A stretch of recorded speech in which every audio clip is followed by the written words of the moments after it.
Здравейте, Риби! Нека видим какво ви е подготвила съдбата за месец юли. Аз вече съм наредила картите, нека да ги разгледаме.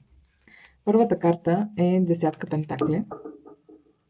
Заедно с нея изтеглихме асо жезли обърната, императорът обърнат и тройка мечове обърната. Ситуацията, в която се намирате, е такава, че се опитвате да запазите контрола с императора, въпреки че сте объркани и наранени с тройка мечове. Сега всеки от нас има някаква представа още от детството си как трябва да изглежда едно здраво семейство или пък работа, нали, вече зависи дали става въпрос във вашия случай за лични взаимоотношения или за работни такива. За вас контрола трябва да бъде в вашите ръце. Но тук де-факто виждаме, че вие го губите, този контрол. Асо жезли показва, че сте изключително объркани и че ви липсва яснота над ситуацията, както и че комуникацията ви е неясна. Не е както трябва комуникацията ви с хората. Тя е объркана и също така асото жезли също така може да означава и, че има истина за ситуацията, която вие отказвате да видите. Може да кажем дори, че ви е страх. Страх ви е да провеждате дълбоки, трудни разговори, за да не ви проличи грешното мислене над ситуацията. Защото императорът показва точно това, нали, освен контрола, че също така сте мислили грешно над ситуацията такава, каквато е. Може също така да налагате малко по-силен контрол над хората около вас, с целта да скриете това, че сте сгрешили. И да скриете факта, че сте били наранени. Или пък обратното, чувствате се безсилни и приемате ролята на жертва, вместо да търсите изход от ситуацията и да оправите проблема. Хубавото е, че с тройка мечове, вече сте започнали процеса по преодоляване на мъката и болката, която ви е била причинена. И тя започва съответно вече да остава в миналото. Втората карта, която изтеглих, е дяволът. Дяволът заедно с кралица чаши и висшата жрица. Риби, вие живеете в някакъв ваш собствен измислен свят, в една илюзия. Много силно емоционално сте обвързани към човек или ситуация. Пак зависи дали става въпрос за романтични взаимоотношения или работа. Но те не са такива, каквито изглеждат с дявола. Емоциите ви са толкова силни, че ви държат в оковия, в плен. И до такава степен, че чак не обръщате внимание на собствената си интуиция, която всъщност ви казва каква е истината, как трябва да постъпите, трябва да е следващата ви стъпка. Просто страха да не изгубите това, което имате, е много голям. И точно заради това най-вероятно и както Асото вече каза, отказвате да приемете истината. Такава каквато е. Тя е пред вас, но вие просто не я приемате за такава. Третата карта е крал мечове, заедно с светът обърнат и рицар мечове. Оп. Ето го краля, обърнат е, обаче. Сякаш искате да ръководите проблема чрез логика, чрез факти, всичко да бъде предварително планирано, да се взимат решения, които са базирани на факти, а не на емоции. Обаче въпреки това, виждате, че нищо не се движи защото света е обърнат, показва застой. Нищо не се движи напред и това най-вероятно е заради първите две карти, които разгледахме, защото не приемате истината. И тъй като нищо не върви, е възможно да станете малко по-агресивни вербално към останалите, които са въвлечени в ситуацията, като си мислите, че по този начин ще накарате ситуацията да мръдне на някъде. Или пък също така е възможно вас да ви засипват с обвинения, че не правите достатъчно, за да бъде разрешен проблема. Следващата карта е шестица жезли, ето я, заедно с жрецът и седмица мечове обърната. Ето ги.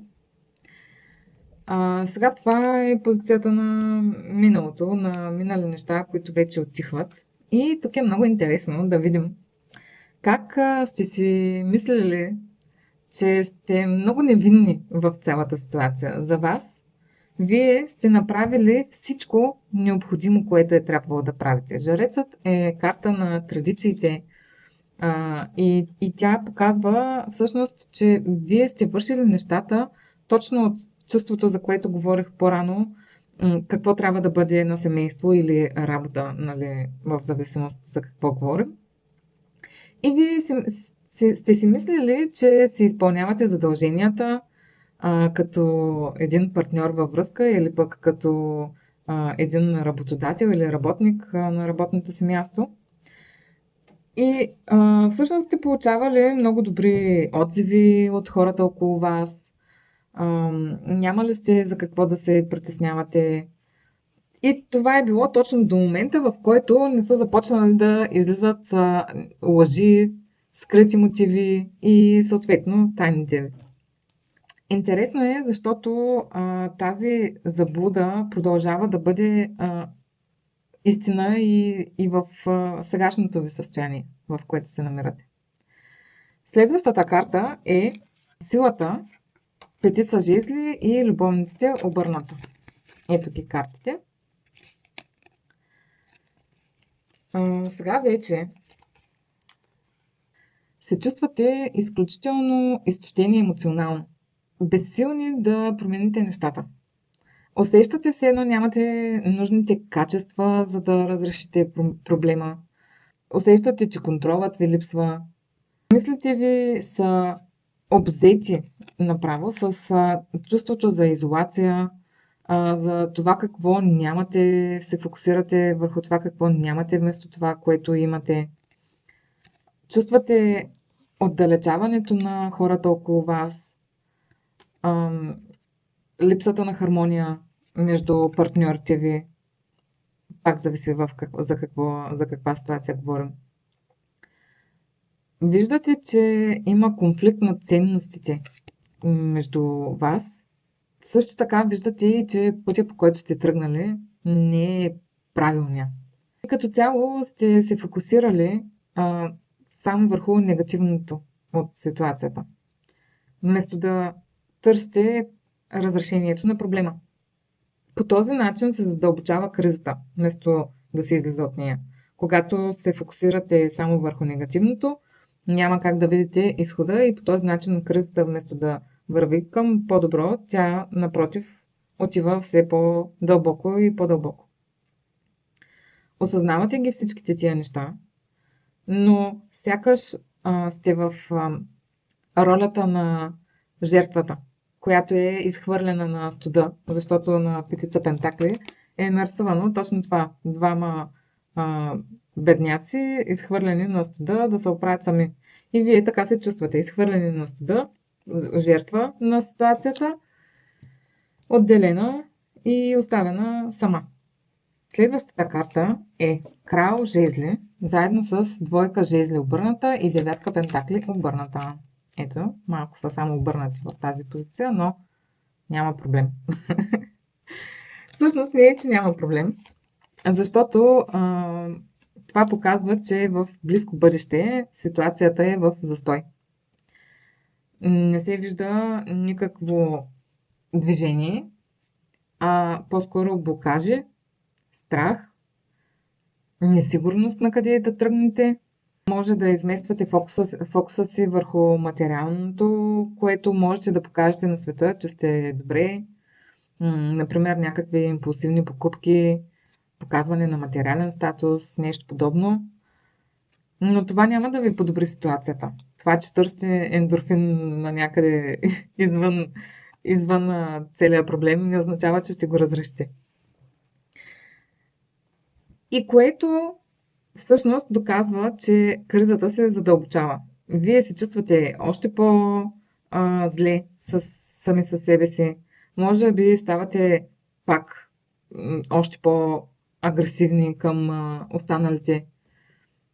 Опитвате се просто чрез сила да тръгне ситуацията напред, което няма как да стане, няма как да насилите нещата. Без първо да видите истината, която вече разбрахме, че вие отказвате да я видите.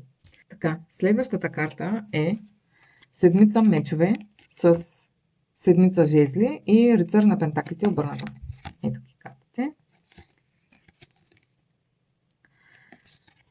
Тук вече ще ви се отвори една възможност да застанете сами пред себе си и да се признаете истината.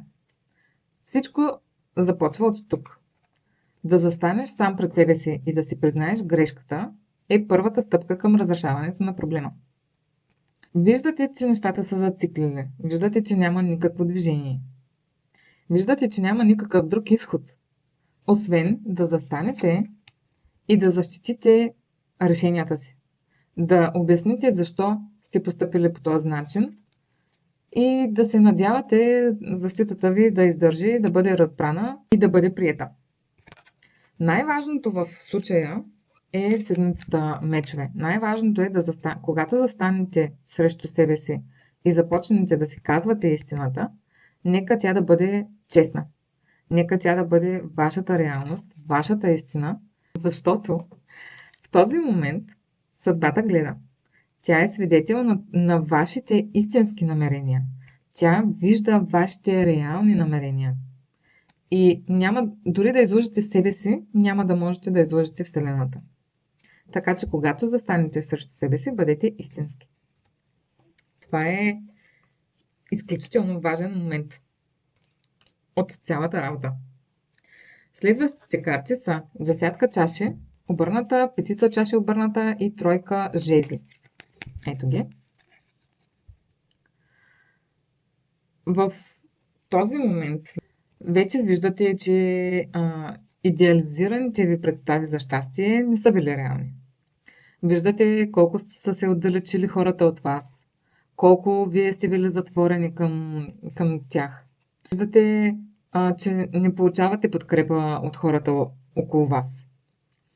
Започвате да приемате реалността. Започвате да приемате вече реалността такава, каквато е още от първата карта, Висшата жрица, която ви е казвала каква е реалността с вашата интуиция. Вашата интуиция е знаела каква е реалността, просто вие не сте искали да я приемате. Но сега вече, след като сте свършили тази работа с седмица мечове, да застанете сами срещу себе си, сега вече можете да видите реалността такава, каквато е. И съответно можете да започнете да планувате правилно нещата напред. А не с краля на мечовете, както искахте да планувате всичко с реални факти и преосмисляния, а пък даже да не си бяхте признали тогава какъв е реално проблема. Сега вече можете да започнете да планувате нещата напред и да бъдете малко по-оптимистични за бъдещето. И да очаквате и някакви резултати съответно от действията, които предприемете.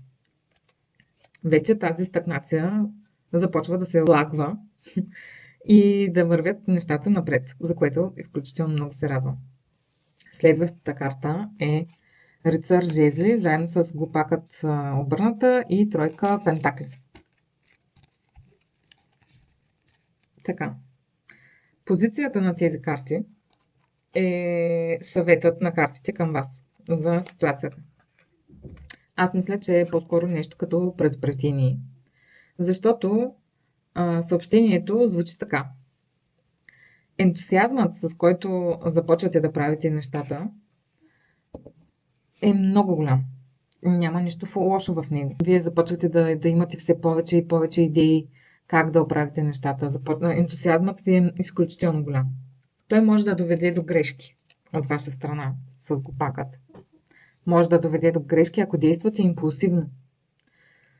Тоест, хубаво е да не действате така импулсивно към нещата, а те да бъдат обмислени. И най-вече да планирате добре, заедно с останалите в ситуацията, да работите в екип и да обръщате внимание на детайлите. Проектът Пентакли обръща внимание доста на детайлите в работата. Това е като предупреждение от картите. Последната карта е отшелникът, заедно с шестица мечове и кулата обърната. Което много се радвам да ги видя тези карти, особено отшелникът и кулата обърната. Прекрасно. Това означава, че излизате вече от тези бурни води, в които бяхте до момента с шестицата мечове и вече ще успокоят нещата, ще дишате малко, но вашата вътрешна работа тепърва започва. Защото отшелникът означава, че започвате една много дълбока вътрешна трансформация. От изолацията, в която бяхте през цялото време поставени навънността да се оправяте, вече тръгвате към едно емоционално възстановяване. Започвате да се самоанализирате, преосмисляте си приоритетите и като цяло живота си. С кулата всички илюзии, които сте имали, се събарят, защото тя е обърната. Събарят се и вече виждате много по-ясно нещата и хората около себе си. Така че тази трудна ситуация приключва, но тепърва ще започнете с кризата в себе си, защото всяка една трансформация е вътрешна криза за нас. И за съжаление не е бърза работа. Това е нещо, което отнема месеци, години дори, за да се свърши. Защото трансформацията означава да променим себе си, което няма как да стане за един ден или една седмица. И така, риби, много се радвам, че така ще се случат нещата, защото 1, 2, 3, 4, 5, 6 от 10 позиции. Това е по-голямата част от месеца. Вие сте в тази стагнация, вие сте в тази изолация, вие сте в този отказ да видите истината, която през цялото време е била пред вас. Хората около вас страдат, вие страдате, само защото не сте имали коража да признаете грешките си пред себе си и пред останалите. Много време сте изгубили. Надявам се да съберете коража да го направите това нещо малко по-бързо, за да може да започнете работата и по себе си. Тя не е малка. Нека да видим оракулската карта. Стига съм приказвала. Покажете на света истинското си аз. Пълнолуние в Водолей. Ето е картата. Моите оракулски карти винаги казват цялото ми четене с една дума. Да, точно това, което вече казахме във втората половина, което се открива с седмицата мечове. Заставате сами срещу себе си, признавате си всичко така както е, без никакви задръжки, без да си спестявате нищо. И след това вече започва трансформацията към по-добро. Следва изхода от ситуацията в добър аспект. Следва освобождаването от цялата тази негативност. Така че покажете на света истинското си аз. Покажете на света това, което сте вие реално. И света ще ви приеме. Никой няма да ви откаже да ви приеме такива каквито сте. Никой не е бил изхвърлен за това, че е малко по-различен или че не е толкова перфектен, колкото е искал да бъде. Вие не сте длъжни да сте перфектни за никого. Всеки си има своите слабости, всеки си има своите негативни страни, негативни качества и не е нужно да ги криете. Всеки ги има. И така, благодаря ви, риби, че гледахте това видео. Ще е хубаво да се абонирате за канала. Също така, всеки ден качвам шортове. Може да гледате и тях. И така, до следващия път. Чао!